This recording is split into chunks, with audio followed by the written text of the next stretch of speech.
सर्दियों में तिल गुड़ की रेसिपीज तो हर घर में बनती हैं। आज मैं आपके लिए लेके आई हूँ तिल गुड़ की 4 बहुत ही टेस्टी और आसान रेसिपीज, जिसे आप मार्केट से भी बहुत ही अच्छी घर में झटपट बना सकते हैं। तो सबसे पहले मैं बना रही हूँ तिल गुड़ मावा बर्फी। मुंह में घुल जाने वाली ये तिल गुड़ मावा बर्फी बनाने के लिए मैंने लिए हैं 250 ग्राम सफेद तिल। तिल को यूज करने से पहले उसे छानकर चेक कर लेंगे। तिल बिल्कुल साफ होने चाहिए और सबसे पहला काम जो हमें करना है वो है तिल को भूनना। तो पैन में मैंने डाल दिए हैं तिल और अब लो फ्लेम पर इन्हें हम भून लेंगे। लगभग 4 से 5 मिनट तक मैंने तिल को भून लिया है और फिर पैन में से निकाल कर ठंडा होने देंगे। और इसमें से मैंने 3 से 4 चम्मच तिल अलग कर लिए हैं। ये हम लास्ट में यूज करेंगे।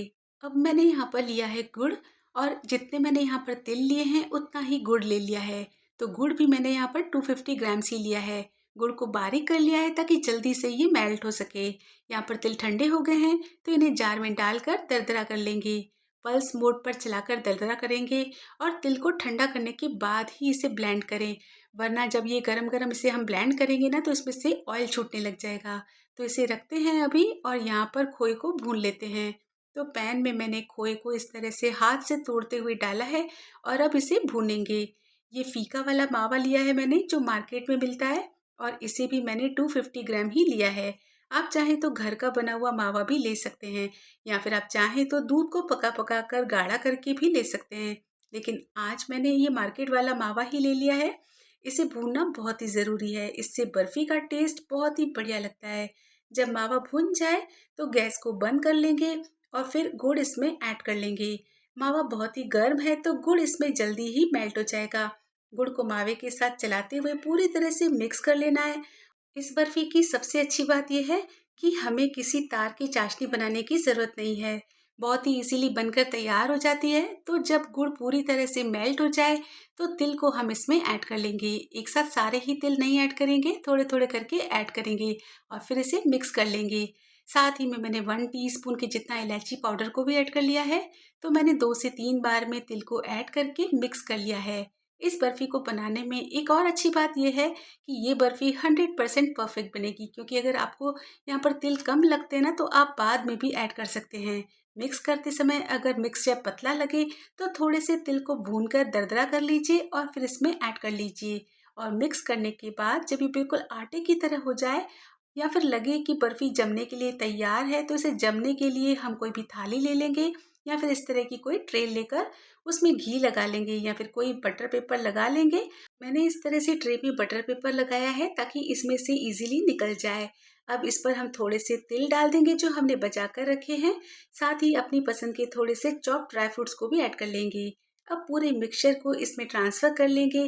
स्पैचुला से अच्छे से फैला लेंगे और ऊपर से बिल्कुल स्मूथ कर लेंगे। ऊपर से भी मैंने थोड़े से तिल और ड्राई फ्रूट से इसे गार्निश कर लिया है। अंदर तो तिल हैं ही, बाहर भी इसे ऐड कर लेंगे तो देखने में ये अच्छे लगेंगे। स्पैचुला से थोड़ा सा दबा देंगे ताकि बढ़िया से ये सेट हो जाए। अब इसे हम जमने देंगे। अभी सर्दी का टाइम है तो ये ऐसे ही बिना फ्रिज के भी जल्दी से ही जम जाता है। 2-3 घंटे में ये बिल्कुल जमकर तैयार हो जाता है। ये देखिए बढ़िया सी जम गई है। अब इसे अपनी पसंद की शेप में कट कर लेंगे। बहुत ही स्वादिष्ट लगती है ये बर्फी, बिल्कुल मुंह में जाते ही घुल सी जाती है। घर में अगर बड़े बुजुर्ग हैं, छोटे बच्चे हैं, तो आप इस तिल गुड़ मावा बर्फी को ज़रूर बनाइएगा। खाने में बहुत ही सॉफ्ट है और बनाना बहुत ही आसान है। नो फेल रेसिपी है तो ज़रूर एक बार ट्राई करके देखिएगा, आपको बहुत पसंद आएगी।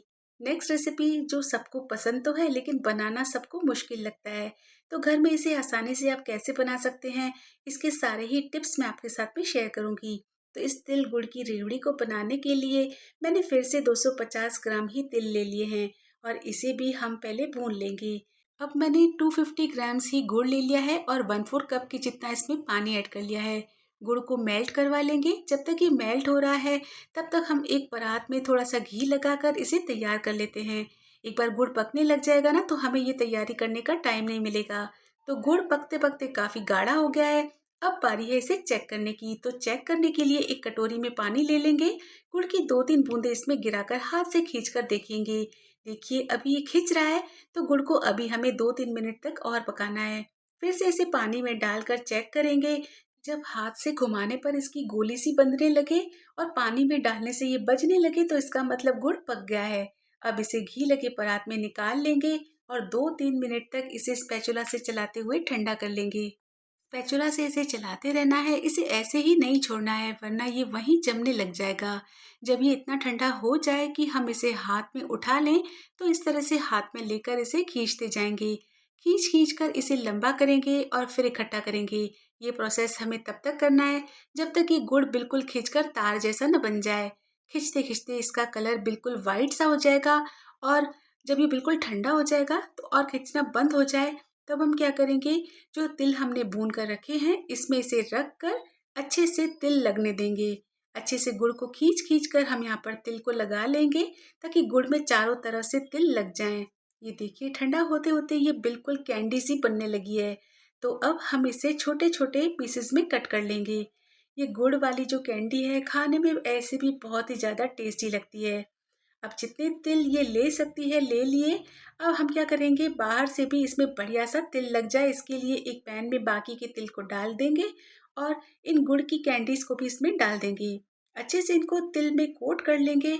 1 मिनट तक इनको तिल में कोट करने के बाद पैन में से इन्हें बाहर निकाल कर हाथ से थोड़ा थोड़ा दबाकर चपटा सा कर लेंगे। गर्म होने के कारण इसे हम आसानी से दबाते हुए रेवड़ी की तरह चपटा कर पाएंगे। ये देखिए बिल्कुल मार्केट वाली रेवड़ी लग रही है ना, बल्कि मार्केट से भी बहुत ही ज़्यादा टेस्टी घर में बनकर तैयार हुई है। आपको इसकी आवाज़ सुनकर ही पता चल रहा होगा कितनी बढ़िया तिल गुड़ की रेवड़ी घर में बनकर तैयार है। तिल गुड़ की अगली रेसिपी है तिल गुड़ के लड्डू। मकर संक्रांति पर लगभग हर घर में ये बनते ही हैं। इनके बिना तो मकर संक्रांति की मिठास अधूरी सी है। कई बार ऐसा होता है ना कि ये लड्डू बहुत सख्त से बन जाते हैं या फिर इनको बांधते समय ये ठीक से बनते नहीं हैं। तो आप एक बार इन्हें मेरे तरीके से बनाकर देखिएगा, हर बार बहुत ही अच्छे बनकर तैयार होंगे। तो तिल को मैंने यहाँ पर भून लिया है। तिल में से सौंधी सौंधी सी खुशबू आने लगी तो मैंने इन्हें निकाल लिया और फिर ठंडा करने के लिए रख लिया है। अब मैंने गुड़ को कढ़ाई में डालकर इसमें 3 से 4 टेबल स्पून के जितना पानी ऐड कर लिया है। गुड़ को मेल्ट करके अगर आपको लगे तो पहले से छान लीजिए और फिर गुड़ को पकाएं। अब गुड़ को पानी में डालकर चेक करेंगे। ये देखिए बिल्कुल भी पका नहीं है। मैंने आपको दिखाने के लिए ही इसकी 2-3 बूंदे पानी में डालकर आपको दिखाया है। अगर इसी स्टेज पर हम तिल डालकर इसके लड्डू बनाएंगे ना तो वो खाने में बहुत ही ज़्यादा चिपकते हैं।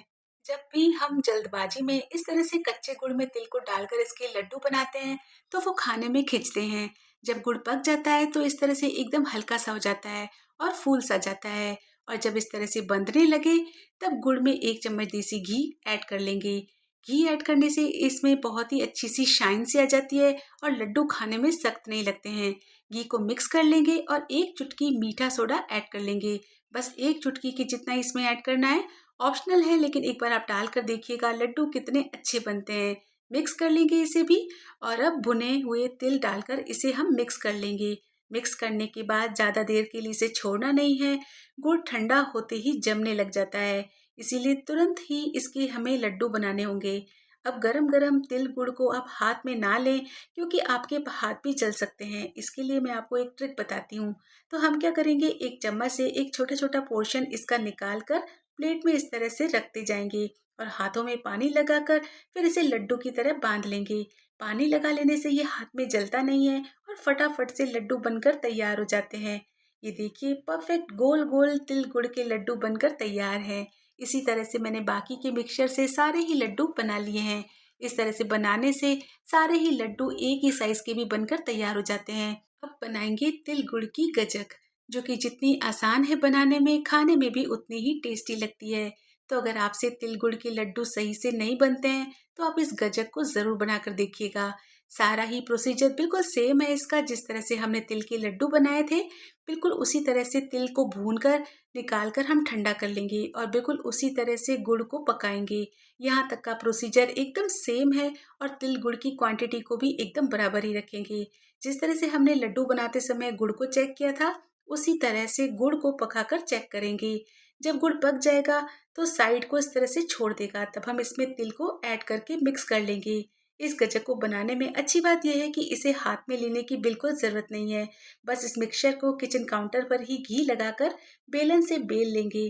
तिल गुड़ की ये सबसे आसान रेसिपी है। इसे बेल कर जितना पतला मोटा रखना है उतना बेल लेंगे, ऊपर से गार्निश कर लेंगे और फिर हल्का सा बेलन चलाकर इसे चिपका लेंगे। फिर नाइफ से गरम गरम मिक्सचर के ऊपर ही मार्किंग कर लेंगे, क्योंकि ठंडा होने के बाद तो हम इसे शेप में कट नहीं कर सकेंगे। फिर हमें इसे रैंडम ही तोड़कर खाना पड़ेगा। तो अगर आपको इसे इस तरह से स्क्वायर पीसेस में काटना है तो गरम गरम में ही कट लगा लेंगे। ठंडा होने के बाद इसे हम तोड़ लेंगे। तो ये हमारी तिल गुड़ की बहुत ही आसान गजक बिल्कुल तैयार है। आपको इनमें से कौन सी रेसिपी सबसे ज़्यादा अच्छी लगी, मुझे कमेंट करके ज़रूर बताइएगा। आज की वीडियो आपको यूज़फुल लगी हो तो लाइक ज़रूर कीजिएगा और ज़्यादा से ज़्यादा इसे शेयर भी कीजिएगा। चैनल को सब्सक्राइब करना बिल्कुल मत भूलिएगा। मिलते हैं नेक्स्ट वीडियो में, तब तक के लिए bye bye and take care.